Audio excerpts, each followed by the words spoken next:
Hi, welcome to another Expert Insights discussion. Today we're joined by Deanne Soderberg, who is a seasoned HR professional and presently a human resource industry expert consultant and talent specialist with Strategic Solution Partners, one of our expert partners. Her 16 years as VP of Human Resources with Hay Creek Hotels involved growing a small startup hotel company from 4 boutique properties to over 20, while building a company culture and developing human resource strategies. Her experience as HR director and trainer with Omni Hotels for over 11 years brings background in luxury city hotels across the US and speaks to her employee relations and retention expertise as a hospitality HR strategist.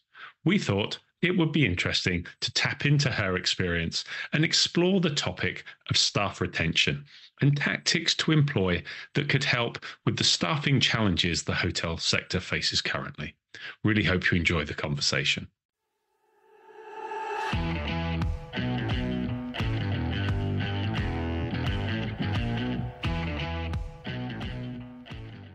Hi, Deanne. Thank you for joining us today. Great to grab some of your time to talk about a really interesting topic. But before we get into that discussion, which is around retention in the hotel sector, can I invite you just to give us a brief introduction into your background and expertise so we can set the scene? Sure. Thank you and welcome to be here. I've been in the HR hospitality profession for over 27 years. I started my career with Omni Hotels and worked with them for 11 of them and worked around several major cities in the United States. Did anything from recruitment and training to HR related activities and union, non-union hotels as well. And then I started working for a boutique hotel company. One of my former executives with Omni started a new company, and I worked for Omni Hotel. I worked for Hay Creek Hotels for 16 years.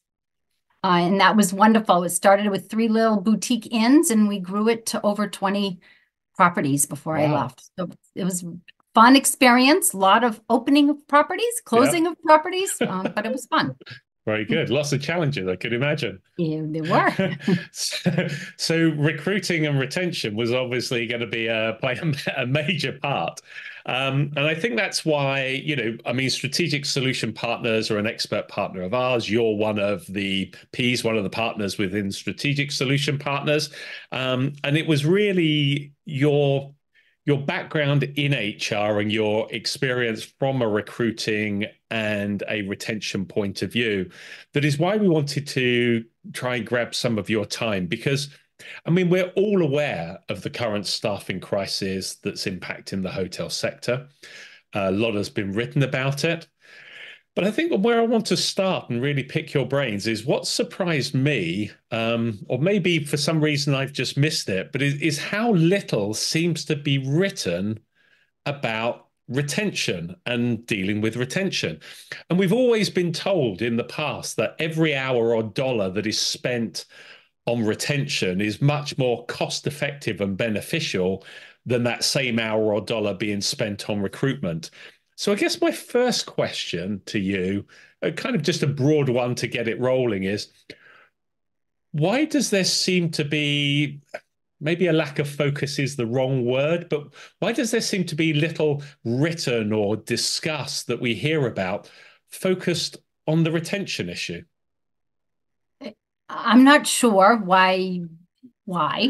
Is it a but fair, it is it a really fair is a judgment to focus. start with? Is it fair that maybe there isn't that much?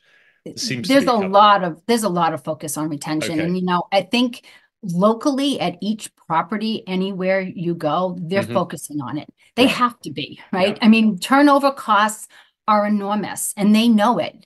The hotel executives know that, the gaps of jobs and when you don't have a manager and then you have to fill that gap, and whether it's a senior manager that has to drop down and fill the gap or employees or assistant managers have to do it, it creates turmoil, right? Stresses, things get missed, and it's a huge cost issue. So I think even though you might feel it's not being written about, it's being addressed, I think that's what was interesting. I did have a follow up, and you've kind of anticipated is that maybe it's become more of just it's an internal issue. It's part of that HR process because, as you see, we all see so many articles, people talking about the staffing crisis and the issues and the impact. Right. They, you seem to hear very little from HR, senior HR experienced people actually diving into the retention and the value of retention. Maybe I feel at times it's head down. We're getting on with it. It's something we're doing day to day, and we just don't have the time to write or talk about it. And maybe that's a fairer reflection. Well, you probably see a lot of writings on culture, right? So Yeah. HR has looked at it and said, if we have a better work environment for the employees, they're going to want to stay. Okay, that's a fair And point. so I think that's where we're turning our attention, right? Is the Okay. work environment right? If our wages are good, we're offering, and are they competitive? Yep. Do we offer a stable work environment, right? Are they employees worried about getting laid off, not having a job? If those two things are taken away, and then that we can really focus on the culture, Hmm.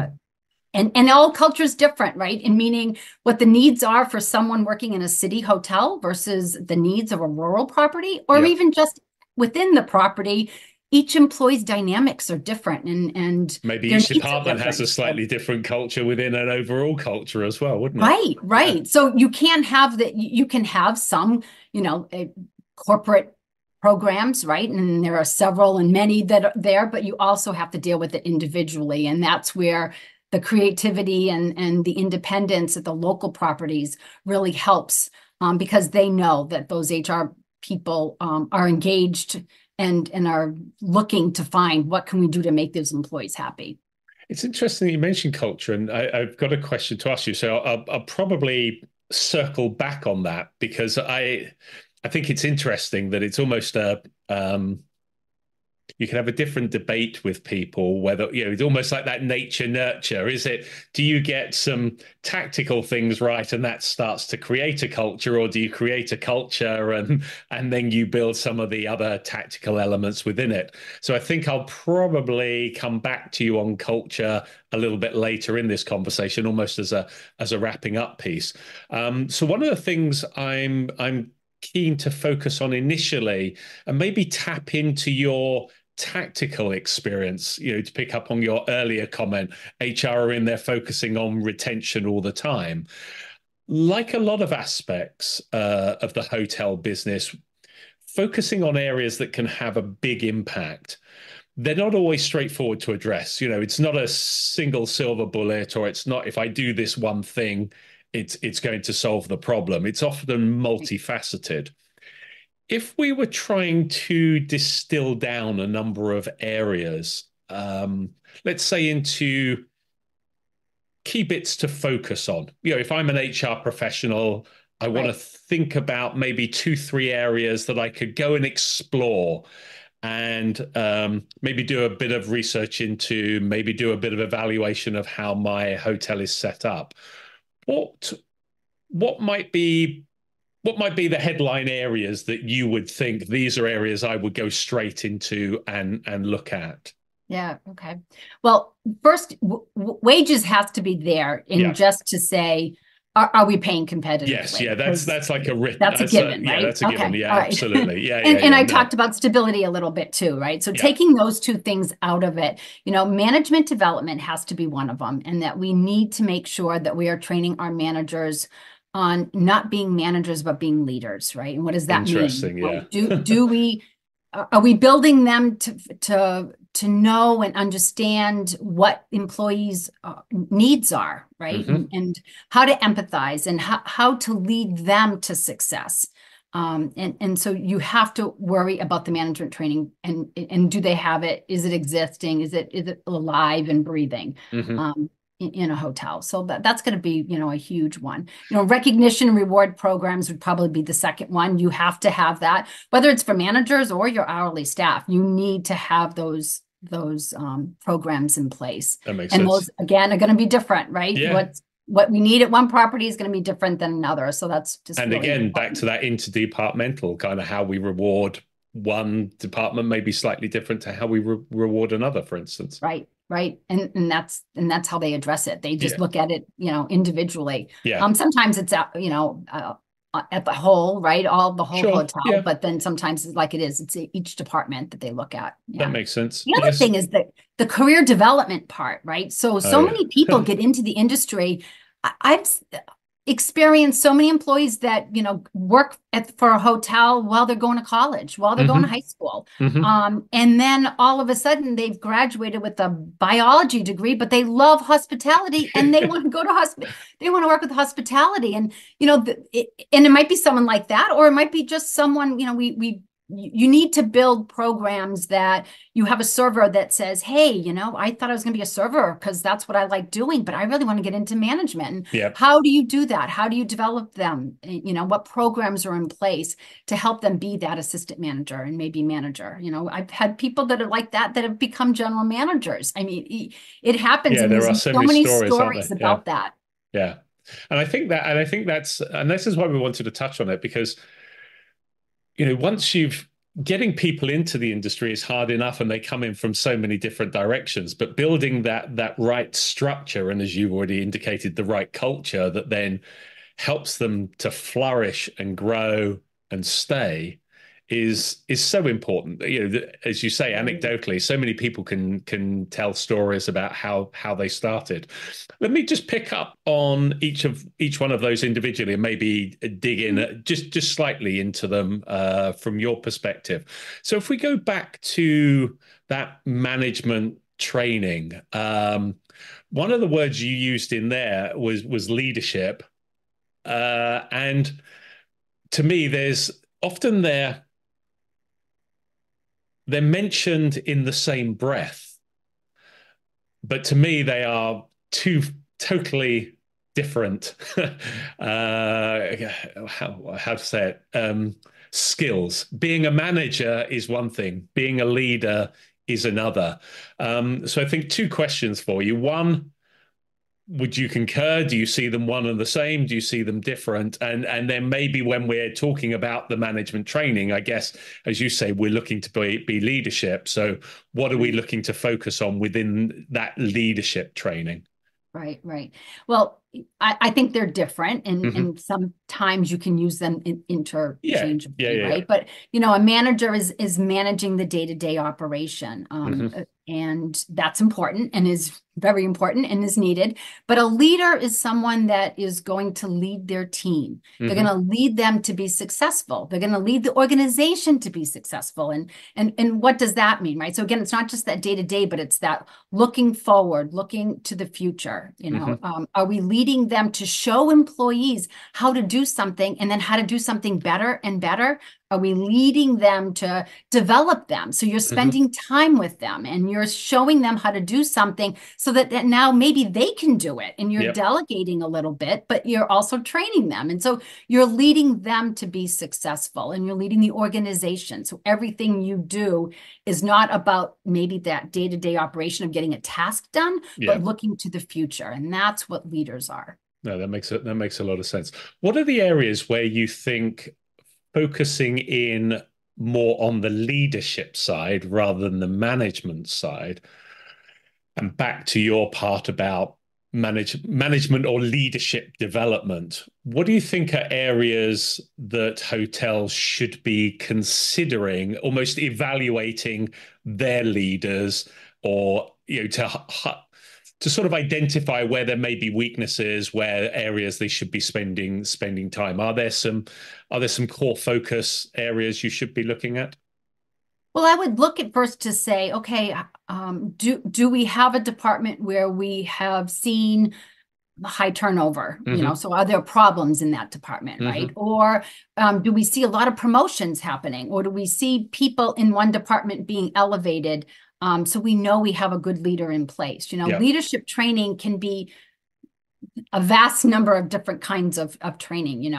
It could be classes like how to motivate your staff, how to communicate effectively, Hmm. how to resolve conflict. That's important, so that employees feel, wow, they really cared. They understood that I had a problem and we resolved it. So Yeah. there's so many different training programs for being stronger and better leaders. I think what was interesting, you used a word there, and I was going to ask you about it, so I'm glad you mentioned it, communication. Mm. I've worked for some really good managers who have been really good at showing how to get something done and getting their tasks done, moving, running their operation, running their department.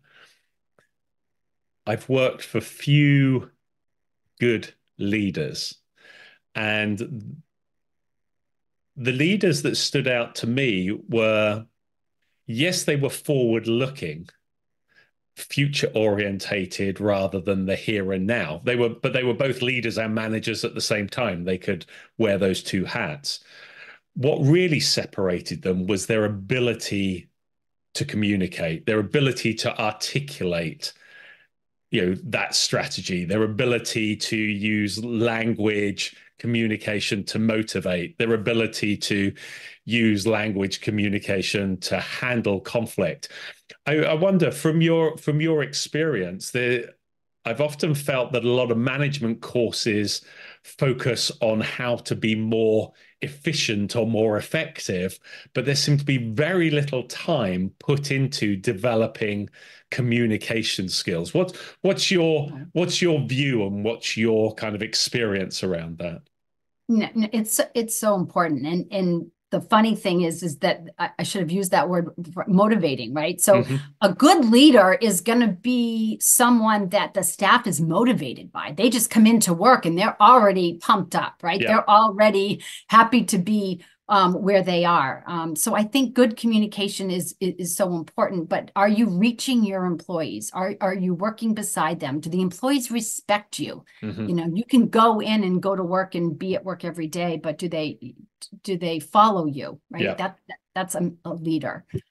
So I think having fun, which is part of my culture spiel always, it is so important. But that communication piece, are you collaborating? You know, are you building a team? And they see that all of those interactions, all of those little pieces every day are so important. So I think not only looking at the future, but are you having fun doing it, right? Yeah. And are the employees following you? Do they respect you? So when you say something, you could say it professionally and you can articulate your point of view and you can say and do the right things, but are they in wow of you? Are they looking at you and saying, thank you for showing me that. Thank you for leading me that direction. Thank you for, motivating me to want to come to work every day. You make Yeah. it fun. So Yeah. those is just as important as those, day-to-day tasks that the leader is showing those Yeah. employees. And I guess one final bit, and then we'll move on to the recognition and rewards, is one of the there's such a mix of generations within the hotel industry as well. So communicating with a more experienced, more mature employee, and then someone who's fresh out of college and coming in. I mean, they have very different needs, very different attitudes, very different approaches, and they could be working in the same department, doing the same job, working side by side, but Right. you have to handle them differently, don't you? You do. So maybe how you train them, you're handling Hmm. differently, Hmm. maybe dealing with conflict differently, right? The Hmm. older person's like, I don't need to bother with that. That's just drama, right? Where the younger ones are like, well, this is important. Yeah. I'm, upset about this. And so you do need to address things differently, but sometimes it's as a team or it's collaborative. It's getting both of them in the same room and saying, hey, we want to get to here and how do we get there, and we talk about it, and one Yeah. person might want to handle it or get to that direction in a different way, but as long as the goal, if they meet the goal, then maybe they're able to have that flexibility, right, and Yeah. adaptability of how we handle or perform a task. Yeah. No, that makes a lot of sense. And I guess the thing that I picked up from that comment is it's that individuality. You may have common goals, you may have common tasks, but we're Right. all individuals and everyone responds to that situation. And sometimes I know from my own experience, you felt like everyone's treated the same, which in some ways is great. But then there's sometimes a lack of understanding that everyone has their own different challenges, everyone has their own different way of approaching something, and having that adaptability seems to be the strength that I saw in strong leaders that I worked with. It is. And sometimes you don't know what's going on with the person, right? Yeah, Someone might just have a bad day because they had a flat tire on the way to work, or they have yeah, a personal issue happening at home, and the other employees don't know what's going on. So, there's that conflict, and they get upset. And so, showing that patience, showing that understanding, and a good leader is going to know that and say, hey, person's having a bad day. Let's give them a break today. Let's yeah, talk about this tomorrow, or let's talk about this at our meeting next week, and we can resolve it together. Sometimes that's important as well, not yeah. just dealing with the conflict right away. No, it's a lot of sense. And I guess in the way that leads me on then to that, talking about recognition and rewards programs, because I mean, I don't, you are the expert here. That's why we've got you on. As we all talk about personalization from the guest and focusing on the guest and personalizing it, are you seeing an evolution in terms of recognition and rewards programs and them becoming more personalized, or is that just a way that we can't get to at the moment? Maybe we're just looking at trying to find out what our broader needs are of our employees and trying to cater to that, rather than having a level of individuality. What are you seeing from your experience? What are you guiding your clients around the rewards and recognitions area? Yeah, I think they have to all individually look at what benefits, what rewards, recognitions are they offering, Mm-hmm. and everyone is different, right? It Yeah. could be anything from people are now starting to offer pet insurance, right? As an example, because there are more Right. people that have pets than they have children, Yeah. and Yeah. Yeah. obviously good health insurance is important, and the life insurance and all those supplemental benefits. Yeah. And maybe it's, the employer paying more and the employee paying less for their, monthly benefits. So obviously benefits is a huge piece in those programs, right? But even recognitions, like, it used to be you get a $50 award or $100 a month for employee of the month. Okay. Yeah. And now they're saying, hey, let's have some fun with it. Let's have raffles. Let's have different games and different gift cards. You can go online and pick a gift, or Mm-hmm. we have 5 different things here. Which one is, do you like? Because not everyone wants, Same thing. Yeah. one thing so different. So it's those little things that the more adaptable you can be, the more flexible to offering a different wide range of benefits is going to get more employees involved, right? And more interested. If you're always doing the same thing and everyone's like, I don't care about coffee, I don't drink coffee, so why Yeah. do I want free coffee? Yeah. Yeah. Yeah. Then they're not going to be incentivized. And it may be too soon or completely irrelevant, but has there been any? Did the pandemic have any impact when people came back from that, in terms of looking at the way that they either wanted to because they suddenly valued the staff differently, or maybe needed to because we were now in a more competitive environment? Have we seen there being more of a focus or shift around rewards and recognition? Did the pandemic bring it into focus, or was it always a trend that was happening anyway? Yeah, I think it was a trend that was always happening. If there's anything that the pandemic has done, and it's done a devastation to our industry, and Yeah. it's starting to get a little better, but it's probably time. So Mm-hmm. we've been given out, and I've seen, more days off with pay and Okay. those kinds of That recognitions. recognition. Yeah. Before, Yeah. it might Yeah. have been money, it might have been, and I'm not saying it still isn't money, No. No. or No. there isn't still that piece. Everyone's different and what their needs are, but time off and flexibility of time. Hey, this month, you can have this many days off, Yeah. or whatnot. I think that's really important. People want that flexibility of that work-life Yeah. The balance. kind of suddenly the pandemic gave them an understanding of what they could do when they weren't working all the time, and so Right. suddenly it's, oh, hold on a minute, I quite like doing that. Yeah. Yeah, that Yeah. makes a lot of sense. And if you adopt that, if you can find a way of adopting that policy, I could see why that would help as a retention strategy, and also from a hiring point of view, if you can offer those kind of things as well, isn't it? Right. Yeah, give a certificate of a day off with pay, Yeah. and Yeah. employees love that. Yeah. Absolutely. Okay.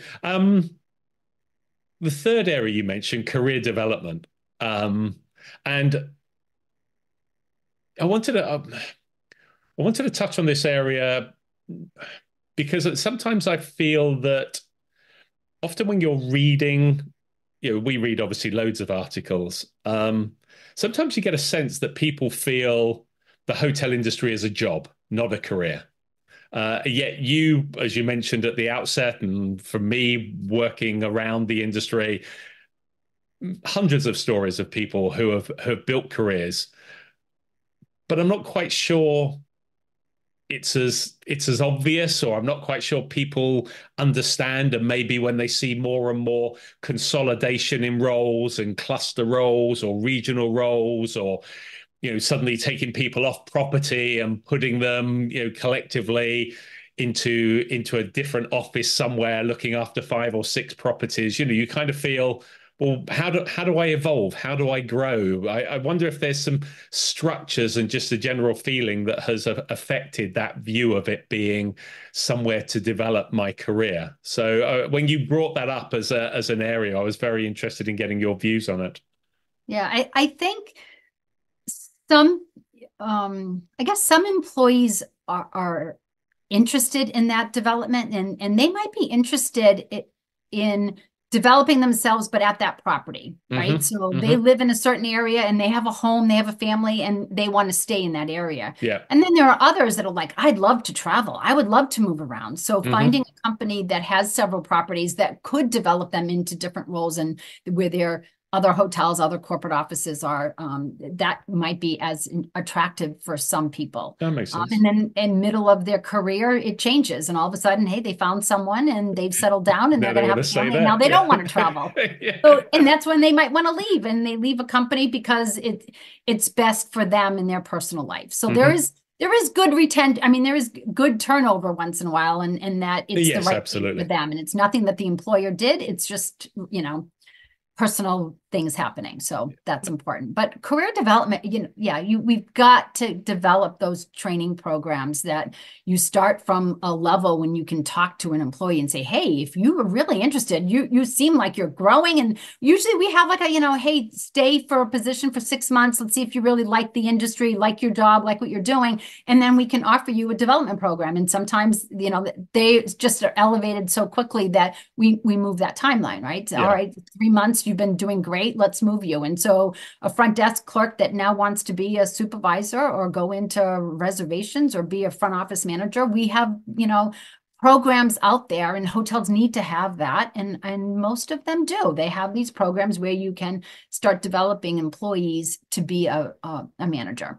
And I guess some of that ties back into what you spoke about before, in terms of the difference between a manager and a leader. I guess a leader is trying to identify talent that they can develop, that could be developed for the company because they recognize the value. A manager sometimes is focused on just making sure the job is getting done, and so the individual's career development is not really their prime focus. Would that be fair? Yeah, it is. And a person starting into a job and growing, it's a management training program, right? How do you do things? It's the basics. It's how do you get that job done? How do you get those tasks done? Those day-to-day operational needs, right? Yeah. For a department. But then the leadership part is that next step almost. You can still be developing as a leader while you're developing as a manager, but you more find that once you're a manager, it's now let's really hone in on some of those skills, and let's make you elevate you even more, and be that better leader. No, that makes sense. And you mentioned the word training. With hotels being under pressure financially, how have you seen?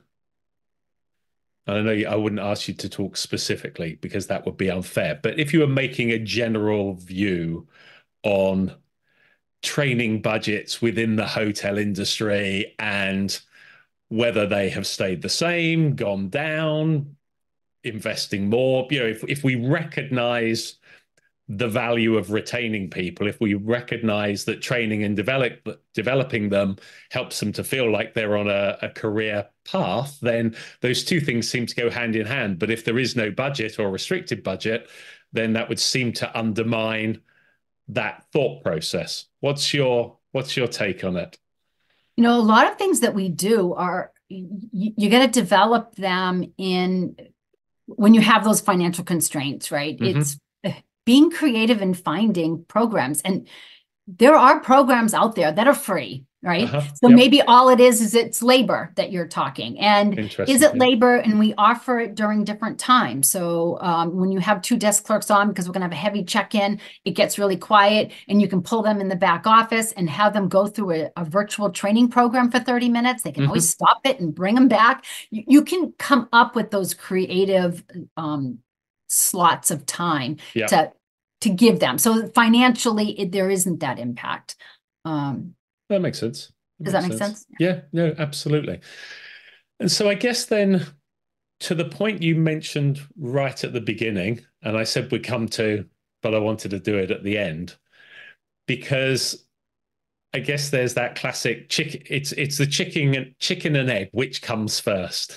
So when we talk about culture and the area that you're very passionate about in terms of establish all of these things, management, developing leaders, having rewards and recognition programs, having a clear career development pathway. To me, my argument would be, yeah, but that is established. You have those things in place because you have a culture that recognizes those things are important. So for me, the culture comes first and the rest of that follows. I guess other people would say, well, cultures, it can be very individual between hotels, between groups, between companies. So you have to have these other things in place because that's just what you need to do to retain people. What's your view? I think culture starts not with programs. It starts with the respect of employees. And are we walking the talk, right? Yeah. So are we walking around, or are we behind a desk all day? Are you a manager or are you a leader? Yeah. Are you walking around? Are you saying, "Hi, Trevor, how are you today? How's your wife doing? I heard that, she broke her foot the other day." You really engage, and it's showing the employee, hey, you care. You don't just care that I'm getting a task done today, but you care because you're a human, you're human. And that's where culture starts. It's creating those relationships. It's listening. It is collaborating, but it's talking, and it's not just, you can have effective communication. Yes, you can, but are you talking to the person? You're talking with the person, I think that's where culture starts. That, and I don't disagree. That's quite hard to, when people want to have management or leadership training, they expect somebody to come in and say, right, here's a program. And it's kind of hard to put a program together to build culture, isn't it? Because it's not quite so tangible. I mean, you've built strong cultures, been part of a leadership team that have built strong cultures. What, if someone was watching this or listening to this, where would be a starting point, apart from obviously reaching out to you and engaging you to come and talk with them? but what would be a starting point? Where would you go? I think an organization needs to first, what's their goal, right? Build core values, build a culture model that they want, right? And everyone's going to be different, as we talked about, right? But build that, and then, like I said, you have to walk the talk. So if one of the examples is, respect is one of our key values in our organization. How are we going to demonstrate that? And at a leadership meeting, you talk about it. Okay, how is each one going to do that? How do we do that? And is it walking around and saying good morning to everyone? Not, hey, why are the room's not cleaned in time. How are you doing today, right? So that's the first thing. And again, each day, each week, each month, you say, okay, we're going to focus on this one this month, and everyone has to do it. And there's accountability for it, right? It's, hey, I've noticed that you're not doing it, and your employees are upset about it. They see other managers or other employees doing this stuff, and you're not. Why? And so you really, it does start from the top, and it's important that those leaders at each property are following and are embracing those core values. And that makes a lot of sense. It makes a lot of sense. Building culture is a fascinating topic, and maybe one that will get you back on just to talk specifically about some of those areas and share some of your experiences and how you've gone about doing some of that. But for now, I'm conscious of your time, and thank you so much, and thank you for sharing some of those insights. It's been It's very, nice to very be with interesting. you. Thank you very much. And you take care. Well, I hope that conversation was of interest, and thanks again to Deanne for joining us. If you have any thoughts or views on this conversation, please feel free to comment below. If you like the discussion, please don't forget a thumbs up. And if you're interested in more of our videos, here is a link to our Expert Insights playlist. Here is the link to our Coffee Time Chat playlist. And here is the button if you'd like to subscribe so you don't miss out on future videos. Thanks again for watching.